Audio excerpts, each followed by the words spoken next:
We're behind the scenes of Bridgerton with another exclusive interview. Ian Attard portrays Nelson in Bridgerton, Anthony's devoted valet and right-hand man.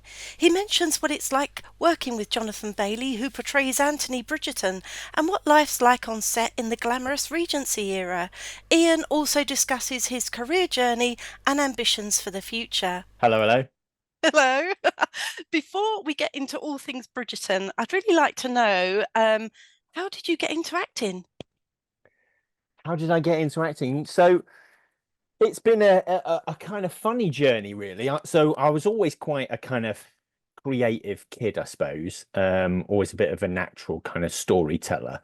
Um, so yeah, it was always kind of artistic sort of stuff. I was always kind of gravitating to, but yeah, acting kind of formed at quite an early age at primary school. We used to have this substitute teacher. So I grew up in like south of Leicester, quite kind of rural.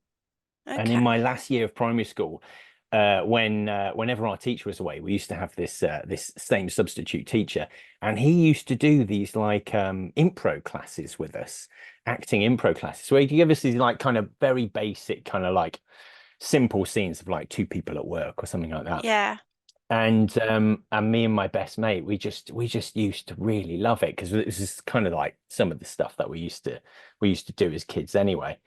And I just kind of found this kind of bug for it really. And then started joining like local youth theatres and stuff, went to the Haymarket, which was like my local theatre in Leicester at the time, and joined their youth theatre, Leicestershire Youth Arts, which were kind of working in my area and stuff like that, and sort of did more and more plays and kind of yeah, fully got the bug. I was so into like TV and film and what went Yeah. to the theatre quite a bit as well and stuff as a kid. And yeah, so it was kind of it kind of all began from there really. And then yeah, I remember we were doing a production once at the Haymarket, this production of Kes, and our director was kind of like he was director slash kind of like sort of like a youth worker as well kind of thing. So and we had this sit down chat one day as a group, and we were talking about what we do in the future, like career wise,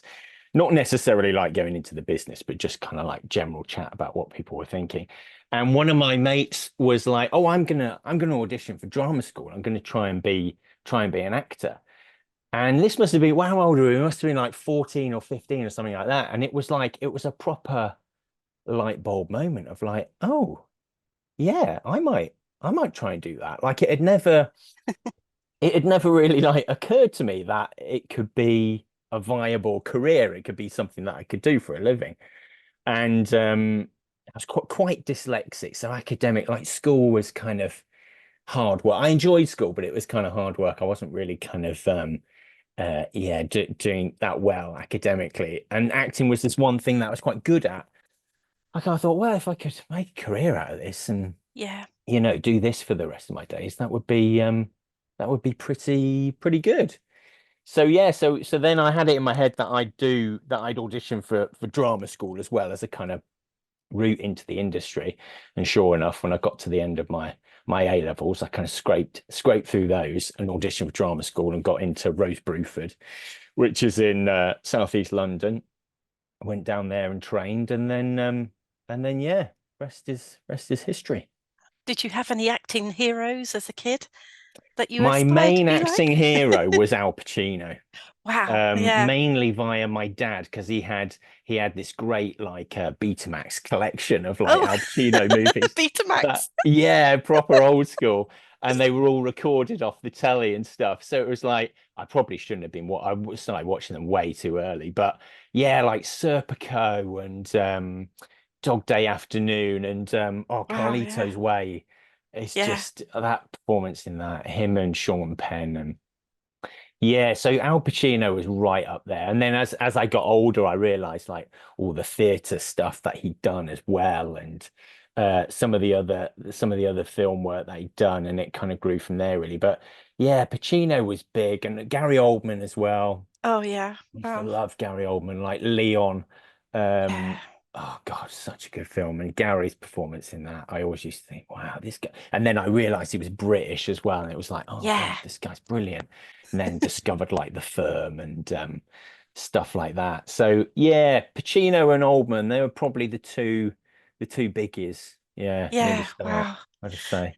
So we're here to talk about Bridgerton and your Nelson in Bridgerton. Nelson, yeah. What, yeah, what can you tell me about his character? So Nelson is he is well, he's Anthony's valet. So Miss Anthony Bridgerton, the kind of the eldest boy. Yes. Um, and so a valet is kind of like he's pretty high status in the household, in the this kind of household staff. So he kind of like he deals with all their kind of finances, their travel arrangements, their clothes. So he's kind of Right. like the head of house's kind of right-hand man, basically, sorts everything out for them and is kind of responsible for lots of things. So it's quite a good sought after position for those kind of working for those families. And Nelson, he's sort of he kind of spans the two generations as well. So he was also the valet to Anthony's dad. So Edmund Bridgerton, before he well, spoiler alert. I'm sure most people have probably know this by now, but before he dies. Oh, So yeah, he was kind of his valet, and then he sort of then passes over to Anthony as kind of the as the new head of the Bridgerton family, I suppose, to kind of be his valet. And so yeah, he was kind of we kind of had this idea that he'd been in the family for a long time, and that a lot of these positions would sometimes pass down their generations as well. So we in our head we kind of spoke about like his dad was probably the valet for him as well, and so right. that he'd kind of inherited the position as well and be kind of been bred into it a little bit as well. But yeah, he was good. He was good fun doing Nelson. He sort of spans a long time because of the flashbacks and stuff. So we had lots of cool stuff with experimenting on how to age Nelson up and down depending on Oh, where we wow. were in the kind of timeline and stuff, Yeah. different wigs and makeup and things. So yeah, he was a good laugh, Nelson. It was good. It was good fun. I enjoyed my time on Bridgerton. Yeah. And did you do much research about the staff in the house before you portrayed that role?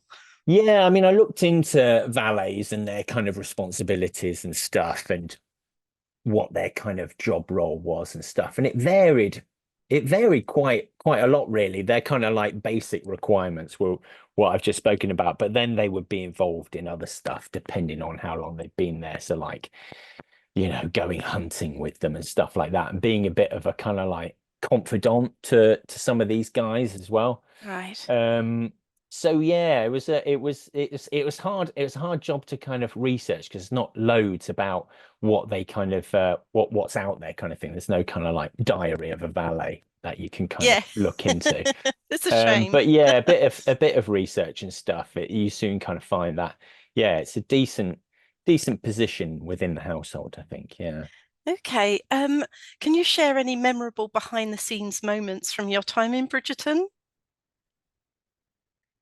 What have I got? I haven't got anything particularly juicy, to be honest. It was a funny one, Bridgerton, because I was in and out over, so it was like 2021 Bridgerton, and Nelson sort of features throughout the season. So it was it was shot over. I was involved maybe for 6 months, going in and out with big breaks in between it, different blocks of filming, different directors and stuff. So it was a funny time as well because it was 2021. We were really it was still quite COVID-y. Like Yeah. the industry was really just beginning to find its feet again. Like Bridgerton had gone back. Tom Cruise was doing Mission Impossible. Andor was for Disney had Andor back going again, and some of these Yeah. soaps like EastEnders and Corrie had tried to kind of get back and stuff. So it was quite exciting to be going back because throughout the pandemic there was a real worry of like how is this ever gonna work again? Yeah. For theatre as well, like getting large groups together in one room. So yeah, it was kind of exciting to kind of get involved in a production that was kind of at the forefront of coming back, and everyone was kind of looking to these big beasts of Netflix and Disney to kind of go, right, well, they're gonna show us this template of how we Yeah, kind of get back to work, really. So it was exciting to be going back to work, and it was so grateful and felt very privileged that that job to go back to was something as successful as Bridgerton. But yeah, the whole thing was just great. It was brilliant going in and out. Everyone was so lovely. All of my stuff was with Jonathan Bailey, who plays Anthony. I say all of most of my stuff was with him, and he was such a sweet guy. Like he's proper brilliant leading man, like real a yeah, guy that you really want kind of leading that cast, like so kind of welcoming and making people feel it, like going out there to kind of making people feel at ease, especially with stuff like this where it's big casts. You got people coming in and out. Maybe someone's only in for a day or whatever, and going out again.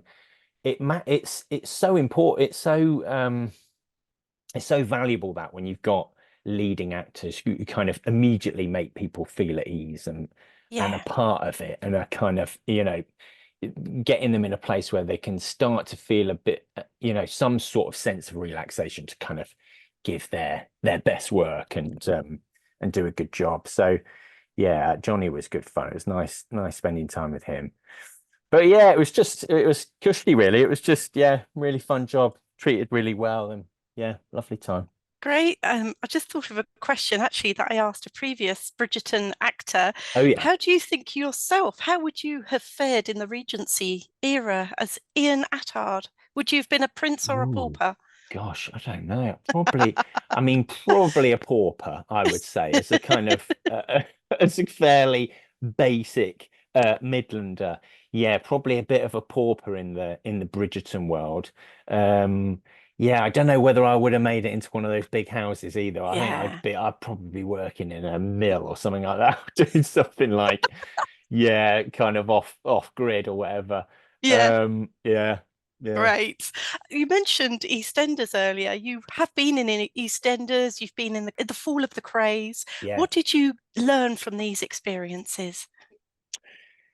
I mean, all of these things, yeah, I mean, they're so varied. You're always learning, you're always kind of picking up new stuff. I don't think as an actor you're ever kind of the finished article. Your craft is always kind of growing. Yeah, And working with different directors and stuff, you're always picking up on different ways sets work and how different people work and technology as well and stuff.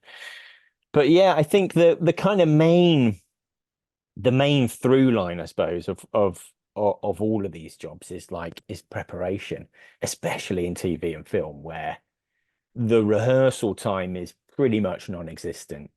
Even when you're filming on something where the expectation is you're not getting through loads of pages a day or whatever, there's just no time, and like time is money, so it's a real yeah, fast-paced environment, and there isn't too much time to kind of work stuff out, I suppose. So preparation is just it's so key for this sort of stuff to kind of be able to turn up and have that kind of groundwork there, and to be able to feel kind of like rooted and somewhere in a place of like a place of confidence where you can kind of do your best work and not be kind of like rigid or set in what you kind of how you think the character's going to go, really, to kind of be flexible and agile for when you get on set and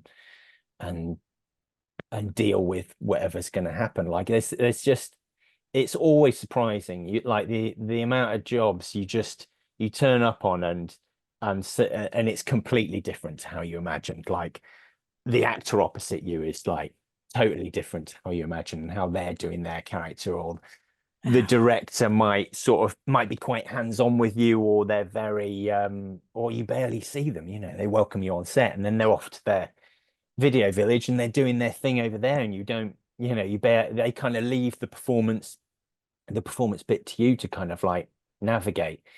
So yeah, I think preparation is just so key that you can kind of really feel like you're in a place where you can turn up and just roll with it and have all of those questions going on in your head and all of those different things, and the work's there, and it's solid, that you can kind of fall back on that and kind of uh yeah, do the best you can, really. So yeah, preparation, I think, is key for everything, every job. Right. Yeah. What challenges have you faced in your career and how did you overcome them? Challenges. I mean, the obvious one is resting between jobs, which is I say Yes. resting. Yes. Unemployment is the other word you can use for that, which is always difficult. And like we spoke about the pandemic and stuff like that, that was very Yes. hard because I mean, it was hard for everyone. All the industries kind of shut down to a certain degree, kind of thing. So yeah, the times in between are difficult, and you just kind of, you have to kind of find those other sources of revenue to kind of pay the bills and all that sort of thing, Yeah. and look after your mental health as well, because you can kind of, I don't know, it's hard with acting, or anyone who goes into a career where it's your kind of your art form and it's about yourself, because it's hard to then create a kind of, to distance yourself from it being like rejection to you as a kind of, Yeah. as yourself kind of thing. And it's very important for actors to kind of keep that separation, because there's there's a myriad of reasons why you might not get a job. And you know hardly any of the time is it going to be about you, kind of you kind of personally. So you kind of have to, yeah, you have to manage your mental health quite carefully as an actor. Yes. Keep on top of that and be quite mindful and gentle with yourself as well. You can kind of, you can quite easily beat yourself up when you're having a quiet period or things aren't going your way. But it's just part of the course, for everyone as well. You talk to actors of all different levels, they all feel like this and feel like comparatively they're having different Yeah. bits of time where there's a bit of a drought or they're not getting the work that they want and stuff. So yeah, mental health is important to kind of keep a track on and be mindful of, and yeah, stay on top of. That's Yeah. great advice.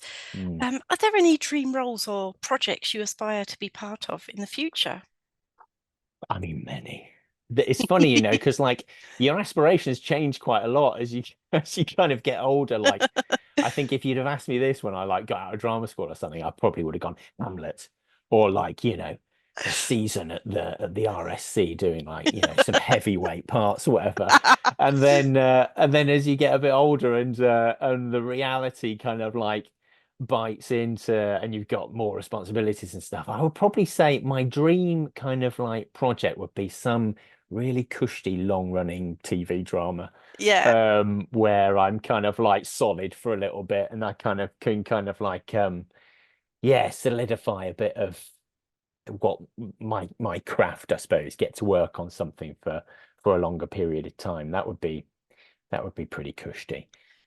But yeah, there's certain directors out there that that I'd love to work with one day, like Mendes and Danny Yeah. Boyle and people like that. But yeah, I think, you just kind of keep an even keel, and every job's the kind of dream job, really. It's good to be working, and grateful to be Yes. working whenever it comes up, really.